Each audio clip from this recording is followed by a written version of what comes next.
everyone. இன்னைக்கு லெசன்ல fluent English பேசுறதுக்கு தேவைப்படுற daily use sentences கொஞ்சம் பார்க்கலாம். First one, where is the nearest exit?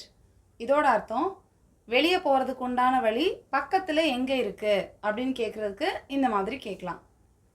Next one, how much do I owe you? So owe அப்படின்றதோட அர்த்தம் கடன் பட்டிருக்கிறேன், கடன் படுதல் அந்த மாதிரி அர்த்தம். So how much do I owe you அப்படினா நான் உனக்கு எவ்வளவு கடன் பட்டிருக்கிறேன் இல்லனா நான் உனக்கு எவ்வளவு கொடுக்க வேண்டியிருக்கு அப்படிலாம் கேக்குறதுக்கு தான் how much do I owe you அப்படினு கேட்கலாம். Next one, it was an exclusive offer. So exclusive அப்படினா ரொம்ப ஸ்பெஷலான ஒரு விஷயம் அப்படின்றது தான் exclusive அப்படினு சொல்லுவோம். ஸோ ஒரு ஆஃபர் போயிட்டுருக்கு, அது ரொம்ப ஸ்பெஷலான ஆஃபராக இருக்குது, ரொம்ப நல்ல டீலாக இருக்குது அப்படின்னா it was an exclusive offer. அந்த நேரம் வந்து அது ஒரு ரொம்ப நல்ல ஆஃபராக இருந்துச்சு அப்படின்னு சொல்கிறதுக்கு it was an exclusive offer அப்படின்னு சொல்லலாம். Next one, that was a fair price. So fair அப்படின்றது வந்து நியாயமானது அப்படின்னு அர்த்தம்.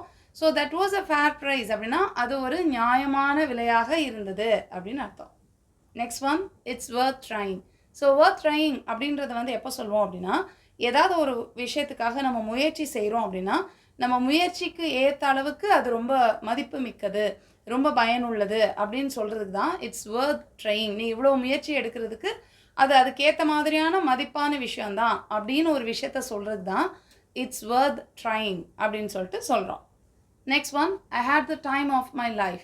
So hate the time of my life அப்படின்னா ஏதாவது ஒரு விஷயத்த ரொம்ப நம்ம என்ஜாய் பண்ணோம், ரொம்ப சந்தோஷமாக இருந்தோம், ரொம்ப நல்லா இருந்தது அப்படிலாம் சொல்கிறது தான் I hate the time of my life அப்படின்னு சொல்லிட்டு நம்ம சொல்கிறோம். Next one, stop annoying me. So annoy அப்படின்றது வந்து எரிச்சல் படுத்துறது, தொந்தரவு பண்ணுறது, அதெல்லாம் தான் அனாய் அப்படின்னு சொல்கிறோம். ஸ்டாப் அனாயிங் மீ அப்படின்னா என்னை தொந்தரவு பண்ணாத, என்னை எரிச்சல் படுத்தாத அப்படின்னு சொல்லிட்டு அர்த்தம். Next one, trust your instinct. So instinct அப்படின்றது உள்ளுணர்வு அப்படின்னு அர்த்தம். நம்ம ஏதோ ஒரு விஷயம் செய்யும்போது நம்மளுடைய உள்ளுணர்வு நமக்கு வந்து சில விஷயங்களை உணர்த்தும். ஸோ நம்ம வந்து யார்கிட்டையாவது சொல்லும்போது ட்ரஸ்ட் யுவர் இன்ஸ்டிங்க்ட் அப்படின்னா உன்னுடைய உள்ளுணர்வு என்ன தோணுதோ என்ன சொல்லுதோ அதை செய் அப்படின்னு சொல்கிறது தான் ட்ரஸ்ட் யுவர் இன்ஸ்டிங்க்ட். உன்னுடைய உள்ளுணர்வை நம்பு அப்படின்னு சொல்லிட்டு சொல்கிறோம்.